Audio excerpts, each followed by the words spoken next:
অজুখানায় অজু করার সময় পাশের জনের অজুর পানি আমার গায়ে ছিটকে আসলে কোনো সমস্যা হবে কিনা। অজুর যে ব্যবহৃত পানি, এই পানির ছিটা এটা কিন্তু নাপাক নয়, বা এই পানিটা কিন্তু নাপাক নয়। তবে এই পানিটা অন্য আরেকজনকে পবিত্র করতে পারে না। অর্থাৎ আমি অজু করার পর আমার হাত মুখ ধোয়া যে পানি, এই পানিটা যদি সংরক্ষণ করা হয় কোনো বাটিতে, ওইটা দিয়ে আরেকজন অজু করতে পারবেন না। হ্যাঁ, এটা অনেক পানির সাথে মিশে গেছে, তাহলে সেক্ষেত্রে এটা তো আর কারণ নিয়ন্ত্রণ নয়, সেটা কথা ভিন্ন। তো এই পানিটা অন্য আরেকজনকে পবিত্র করতে পারে না, অর্থাৎ অন্য আরেকজনকে অজুতে ব্যবহার করার মতো ক্ষমতা এই পানির বা সেই সুযোগ এই পানির মধ্যে নাই যে এই পানি আরেকজনকে পবিত্র করতে পারে। বাট এই পানির ছিটা যদি কারো গায়ে লাগে তাতে কোনো অসুবিধা নেই, কারণ এই পানিটা নাপাক না।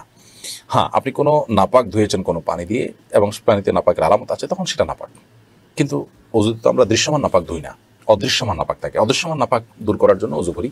তো সেই অপবিত্রতা দূরের জন্য যে অজু করা হয়, সেই অজুর পানিটার ছিটা যদি কারোর গায়ে পড়ে, এতে তার শরীর বা কাপড় চোপড় নাপাক হবে না।